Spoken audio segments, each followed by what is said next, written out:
Hi guys, it's Cass from Plymouth Fitness, and I'm coming to you from my house. So I've been getting a lot of emails this week from clients. They're surviving week one, but they're starting to get a little bit nervous and asking me, what can I do from home to make sure that I don't lose all the great progress that I've already made at Plymouth Fitness? So I decided it might be helpful to get a workout for you guys that was strength-based and see if we can use anything that we can possibly think of in our house and get really creative. So we're gonna go over a list of some things that you might be able to use, and then I'll get into the actual workout itself. So things like large bottles of laundry detergent. These have built-in handles. They're great for doing arm work. You can hold them as in the front, like if you're gonna do goblet squats. Things like bags of dog food, kids' backpacks, right? You know how we always say our kids are carrying too much? Well, that's actually perfect for this type of use, right? We want to use those, throw those on our back for a lot of low body work. Things like cans of soup that I'm sure you guys have in your cupboards. The larger cans of soup are really good for doing shoulder work because the shoulder is a small muscle group and you don't want to go too heavy with those. Things like paper plates. So I think I left my sliders at the club. Haven't been there in a little bit, so I've been using these all week in my home gym. So you can do some low body stuff with this as well as some core work. I'll show you that in my workout. Duffel bags, we'll use those to do some swings. So get creative. I'll give you some ideas, you'll see them in the workout, but I'm sure you guys can come up with a million other things too. So hopefully this will help you. It'll allow you to get a great workout in at home, and if you come up with any ideas, let me know. Okay, so the way I structured this workout is very much like the way I would do it if I had you in the club. We're gonna do trisets, or 3 exercises linked together with little to no rest. So the first exercise is going to be a low body exercise. The second is gonna be an upper body. And the third is gonna be a conditioning, or what we call a metabolic exercise. All right, so the first option for low body, I'll give you a couple of different options actually. We can work off of a squat with good form, okay? So if you're really beginner, bodyweight squats might be challenging enough. You can throw one of those backpacks on, like we said, grab one of those heavy detergent bottles, hold it in front for a goblet squat. But if that's not challenging enough, here are some other options. You could take a chair, throw one foot on top, okay? This is a very challenging move even without weight. So you want to try to get a nice right angle with this working leg. So I want you to think about coming straight down, pausing at the bottom, and then straight back up. Down, all the way back up. Again, if you're gonna weight it, you can hold something in the front. You can take a lighter backpack, maybe don't have so many books in there, and that's a great way. And again, you can see that just challenged my balance. So it's a very tough workout move for low body. So you can switch, make sure you do both legs, or something kind of in between. Take one of those sliders. This is also challenging even with no weight. You're gonna get into a quarter squat, okay, just like that. Sliders on one of those feet, and you're gonna slide back and bring it forward, but you're never coming out of that quarter squat. This is actually your working leg. And it's honestly, I can already feel it burning. So you don't really need much extra weight. Same thing, you're gonna switch legs, so you work both sides. Probably 12 to 15 reps is what we're looking for. All right, so then while your low body is resting, next move is gonna be a push-up. So a lot of people don't have the strength to do a well-executed push-up from the floor, and that's fine because there's a lot of progression. So finding a high countertop, getting those arms locked out. Again, you don't want to hinge from the hips, that's cheating. And you don't want to sag or arch that back. That's really not good and is likely going to lead to a low back injury. So squeeze those glutes, keep your body nice and straight. And you're going to come down, touch to the mid-chest, and push back up nice and strong.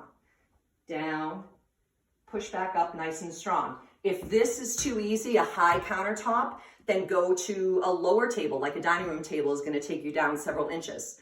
So that's your upper body. Now I'm gonna show you your metabolic. So this duffel bag weighs about 40 pounds. I've been using it all week because I don't have kettlebells even in my home gym. So we're gonna end with 30 seconds to a minute of kettlebell or duffel swings. So in a kettlebell swing, you want to remember this is a hinge movement. It's not a squat movement, okay? And very important, you want to have a nice flat back. And when you come up, you want to squeeze the glutes, but you don't want to hyperextend. When people say that swings hurt their back, that's usually what the issue is. Okay, so grab that duffel bag. Nice flat back, come up and swing.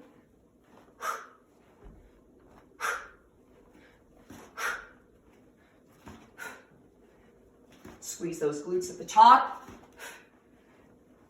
And you want to keep that duffel bag parallel or lower, okay? Especially if it's heavy. You don't want to be swinging up too high. So you're going to do about 30 seconds to a minute, and you're going to do those 3 moves 3 times. So it's lower body, upper body, metabolic, rest for a minute or 2. Then do it again, rest for a minute or 2, and do it one last time. All right, so next is superset number 2. Okay, superset number 2. Feel like I'm going back to school. Got my daughter's backpack on my back. I actually had to get rid of some of the books because it was crazy heavy. So first lower body is going to be step ups. So hopefully you have stairs in your house. And what you want to do is, for most people, that second step is as high as you're going to need to go. We want to get parallel, if at all possible. But again, if you're new to these and your balance is a little iffy, then totally fine to start here, okay? The form and the rules stay the same. So when I do them, I'm on that second step, and you want to get close to the bottom of the step. So the thing with step ups is you don't want to swing your body up. You want to have it nice and controlled, all right? So figure out how much weight you want. Maybe you're just going to do body weight step ups. Those are challenging enough. And then you're going to step up, pause at the top of the movement, and then step down, okay? Make sure you clear that bottom step and step down. So just be aware of where that bottom step is. Step up, step down. Always keep that working leg on the step. What we want to do is fatigue this leg first, then work on the other one. If your balance is a little questionable, it's okay to hold the railing, especially when you're first starting out. Another thing that you could do is, this is very challenging for the core, is if you've got a heavy duffel bag, or like I said, one of those jars or jugs filled with sand, whatever, you can hold it just on one side and load only one side. That means that your core is going to have to work extra hard to stabilize, okay? So you have some options there. So 12 to 15 reps with one foot, 12 to 15 reps with the other. Then we're going to come over here.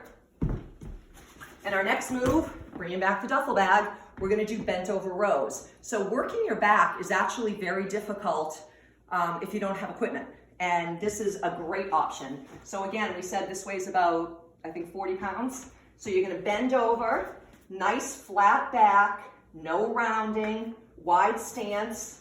Place one hand on a countertop, a low countertop, and then you're going to row that bag up and then down.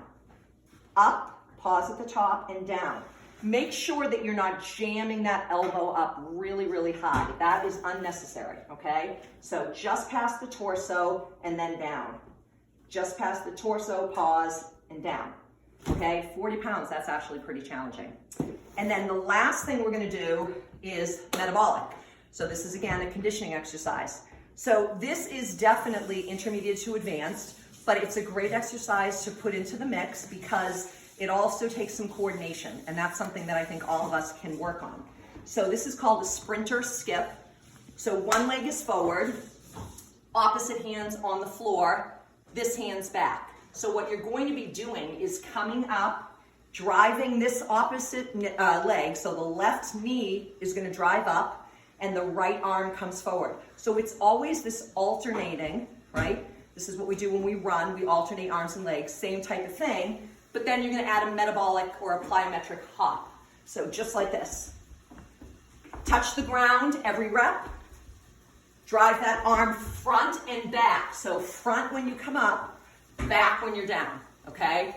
So you want to do about probably 8 to 10 per side.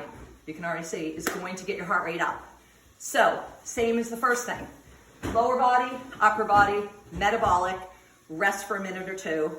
and do that 2 more times, and then we will get on to superset 3.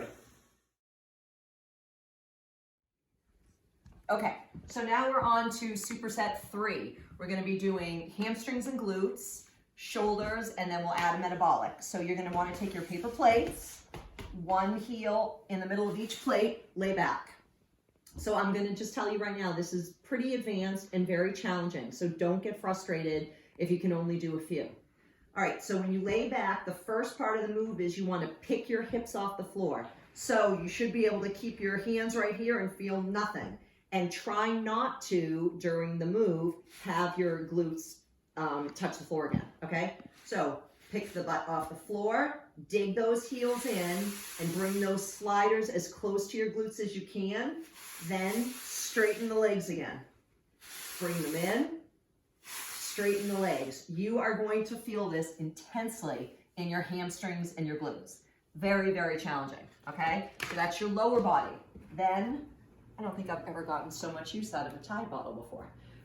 We're gonna go into overhead presses for the shoulders. So these are one at a time. Keep your hand on your core to remind yourself to engage, because otherwise there's a tendency to, again, arch that back, and you don't want that happening. So hold it like this, press it up, come down slow and controlled.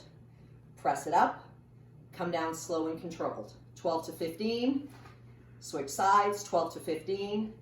On those, if you get out 5, 6, 7, 8, that's really, really good. And then our metabolic is simply running in place, or the advanced version is what we call high knees. Get those knees up as high as you can. Okay, 30 seconds to 1 minute, just like every other superset. Rest for a minute or 2, go back and do it 2 more times, and we're coming back with our 4th and final superset. Okay guys, here's our 4th and final superset or triset. We're gonna start with triceps, then we're gonna go into core, and then we're gonna end with a very, very intense metabolic finisher that will have you sweating, have your low body burning, and that will be the end of what I hope will be an awesome workout for you. Okay, so anything that you wanna use for weight, for some people this might be too heavy, so you can use, like I said, anything lighter is fine. Lean forward, flat back. We're gonna work our triceps. Keep those arms, the upper arms, glued to your side. The only thing that we're moving is the elbow joint. We're gonna do a tricep kickback, okay? So here, and then back down. This is where you wanna pause. This is the hardest part of the movement, where the muscle is contracted, just like that. You don't wanna be swinging with this. You don't wanna be moving the body. Keep yourself nice and controlled, flat back, just like that. Okay, you'll find this weight will be challenging for triceps. So 12 to 15 reps each side. Then we're gonna do what we call a body saw. So paper plates are on the floor. And for this, you basically get into a plank from the forearm, okay? Make sure you're not piking, make sure you're not sagging, right? We've gone over some of those for other exercises. And you're going to act like a human saw. So you're gonna push yourself back, this is the hard part, then come forward. How far back you go is determined by how much strength you have coming forward. So going back is the easier part. Coming forward is much harder.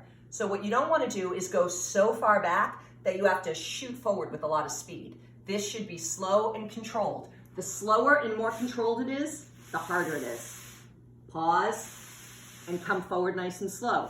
Go back a little more if you can, and then come forward. This is very, very challenging. And again, you wanna make sure that you're not sagging, because if your low back is hurting, it means you're either sagging or your core's already fatigued and you're done, okay? All right, and then the final metabolic is something that we call a Cosgrove complex.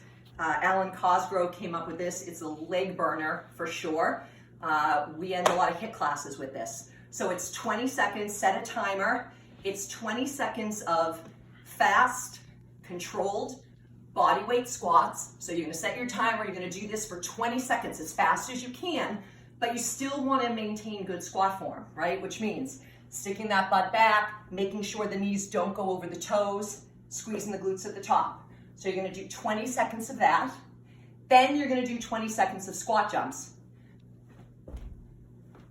okay? 20 seconds of that. And then the last 20 seconds is what we call an iso hold. You're just gonna get down there in a squat and you're gonna hold it, and this is probably the hardest part. So 20 seconds of bodyweight squats, 20 seconds of squat jumps, 20 seconds of your iso hold is 1 round. See if you can do 2 or 3 rounds. That's a great way to end your workout. Okay guys, that's it. That is our full body strength and metabolic workout. Hopefully you like it. Push yourselves, work really hard. We miss you guys at Plymouth Fitness, and let's just do everything we can to stay happy, healthy, and safe. See you soon.